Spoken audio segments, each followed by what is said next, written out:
Masih bersama saya Adini, kembali kami sampaikan berita Padang hari ini.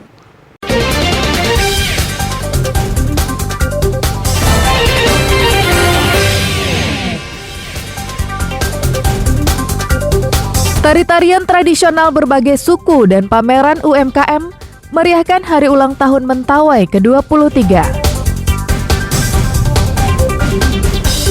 Padang dikepung banjir hingga kekecewaan pendukung Wali Kota Bukit Tinggi, kami sampaikan dalam Padang Sepekan.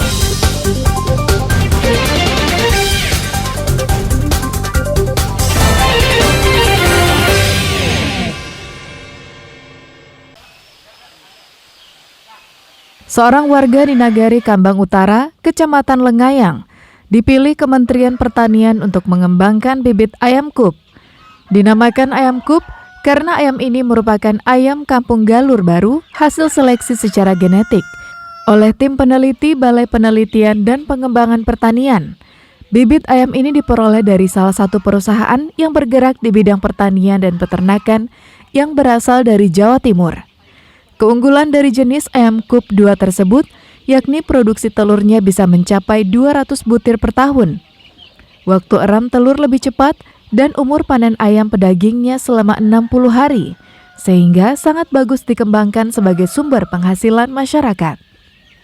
Sebuah perusahaan yang menjadi mitra Kementerian Pertanian menunjuk Tatang sebagai pengembang ayam jenis kup 2 pertama kalinya di pesisir selatan. Perusahaan memilih Tatang dari segi kesiapan tempat dan ilmu yang dimilikinya. Ayah 2 anak tersebut sudah menggeluti usaha ayam selama 2 tahun. Jadi dia mengusulkan sama saya, menanya dulu, apa mampu nggak kalau seandainya ada program katanya. Di awal-awal kami agak ragu juga gitu, misalnya memang keadaan fasilitas kandang kan nggak memuat lah. Itu dapat kuota dari bibit yang 7.000 ayam KUB2 ini.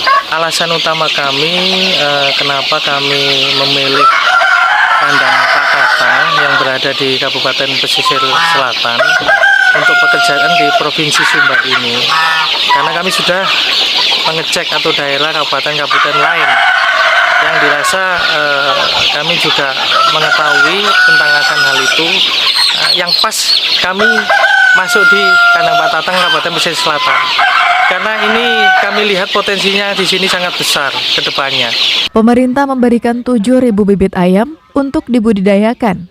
Sebelum dikirimkan, ribuan ayam ini harus melalui berbagai tahap, seperti pemberian vaksin, pemeriksaan darah, pemeriksaan kesehatan dan matanya oleh dokter hewan.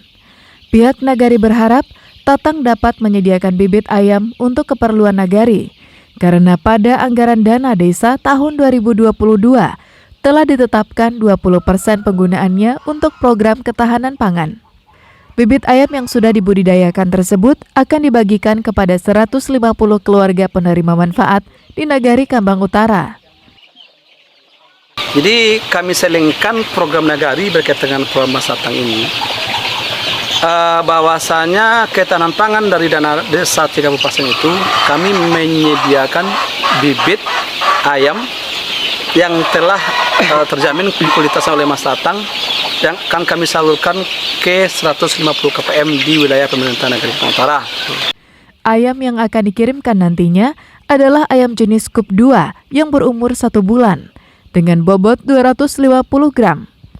Banta Fauzan melaporkan dari Pesisir Selatan.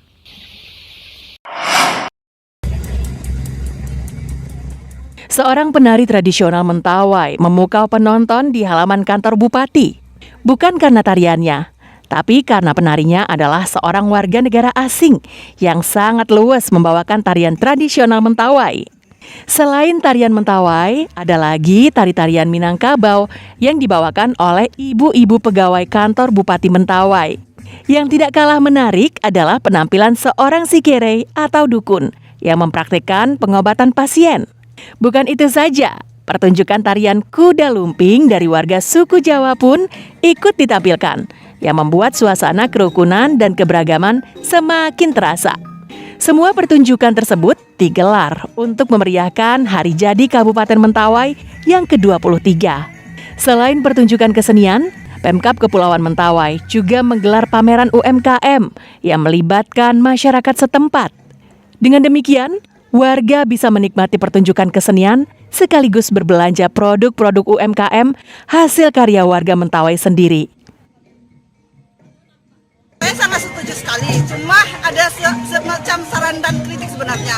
Kalau dapat jangan di sini diadakan, kalau dapat supaya masyarakat itu bisa partisipasi, bisa membuka ekonomi masyarakat juga. Harapannya jangan di kantor, harapannya tuh mungkin di tempat-tempat yang terbuka atau lapangan, itu saran saya gitu.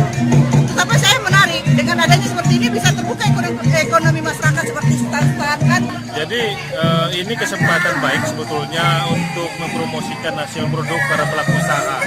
Ya, pelaku usaha UMKM yang selama ini memang kita membina mereka dari mulai pendidikan dan pelatihan kita kasih, lalu kemudian kita kasih juga penguatan dan pembinaan di setiap kelompok usaha. Maka harapan kita ini momen ini bisa bermanfaat nantinya untuk pengembangan mereka. Tentu dengan usaha seperti ini, paling tidak pelaku usaha itu bisa naik kelas. Pejabat Bupati Kabupaten Kepulauan Mentawai, Martinus Dahlan berharap bertambahnya usia membuat Mentawai bangkit lebih kuat menuju kabupaten yang mandiri, maju dan sejahtera. Yang pertama, karena kita masih di era vertikal 3T, tentu kita harus bekerja keras untuk bagaimana kita keluar dari 3T, dan kita harus mempercepat pembangunan Mentawai ini dengan program-program kegiatan yang menyentuh kepada masyarakat. Selama ini sudah kita mulai kegiatan program yang ada di masing-masing dinas. Dampak dari pembangunan kini sudah mulai dirasakan oleh masyarakat Mentawai. Mulai dari pembangunan jalan Trans Mentawai, perluasan Bandara Rokot, penyediaan sarana air bersih yang bermuara pada meningkatnya kesejahteraan masyarakat. Beni Eka Putra melaporkan dari Mentawai.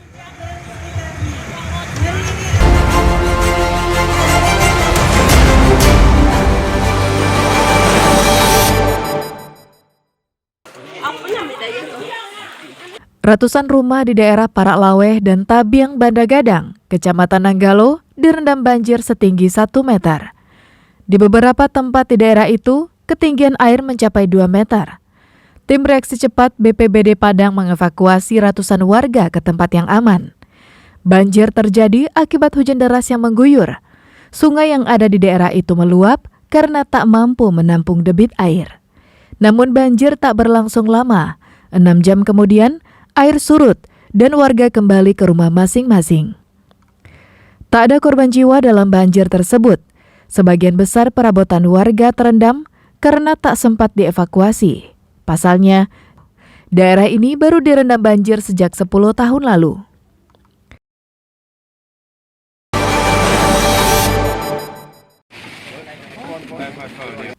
Seorang turis Amerika mengalami kecelakaan saat berselancar di perairan Pulau Siruamata, Kecamatan Sipora Selatan, Kabupaten Kepulauan Mentawai. Jari-jari tangannya terluka, bahkan nyaris putus. Pengelola resort kemudian mengevakuasi korban ke ibu kota Kabupaten Kepulauan Mentawai. Dokter merujuknya ke RSUP Dr. M. Jamil Padang karena harus dibedah. Malam itu juga, kantor SAR Mentawai membawanya ke Padang menggunakan kapal khusus dan menempuh perjalanan laut 5 jam. Langkah ini terpaksa dilakukan karena tak ada transportasi reguler dari Mentawai menuju Padang pada malam itu.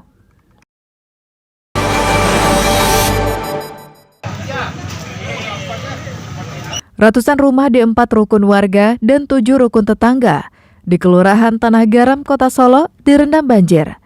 Banjir terjadi akibat meluapnya Sungai Batanggawan yang dipicu oleh curah hujan yang cukup tinggi sejak Sabtu sore. Setidaknya 400 kepala keluarga atau lebih kurang 2.000 jiwa terpaksa dievakuasi karena rumah mereka tergenang. Beruntung tidak ada korban dalam kejadian ini. Menurut warga, air mulai menggenangi rumah saat dini hari dan naik dengan cepat hingga setinggi 80 cm. Petugas BPBD Solo yang telah bersiaga mengevakuasi puluhan warga.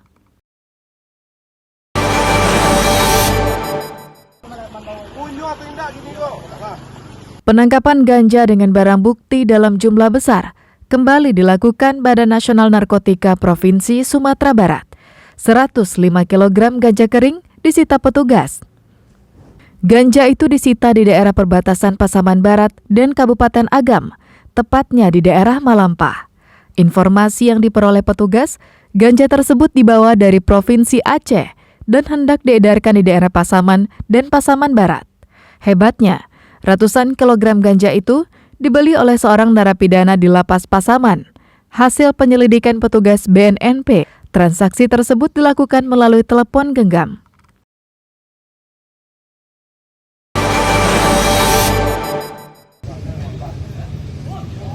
Puluhan pedagang Jalan Minangkabau mendatangi kantor DPRD Kota Bukit Tinggi. Mereka meminta anggota dewan menghentikan pembangunan proyek pemasangan kanopi di sepanjang Jalan Minangkabau. Aksi tersebut dilakukan karena pedagang merasa aspirasinya tidak ditanggapi Pemko Bukit Tinggi. 4 hari sebelumnya, pedagang telah menggelar orasi di jalan, memprotes rencana pemasangan kanopi tersebut. Pedagang protes karena kanopi akan menghambat cahaya matahari. Tak hanya itu, pemasangan kanopi juga bertujuan untuk memfasilitasi pelaku UMKM berdagang di malam hari.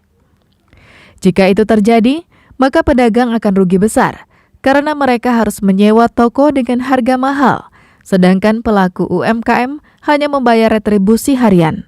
Pedagang di Jalan Minangkabau semakin meradang dengan kebijakan Wali Kota Bukit Tinggi yang tak memihak mereka. Padahal, saat pilkada lalu, mereka berjibaku untuk mendukung Herman Safar di kawasan Pasar Atas.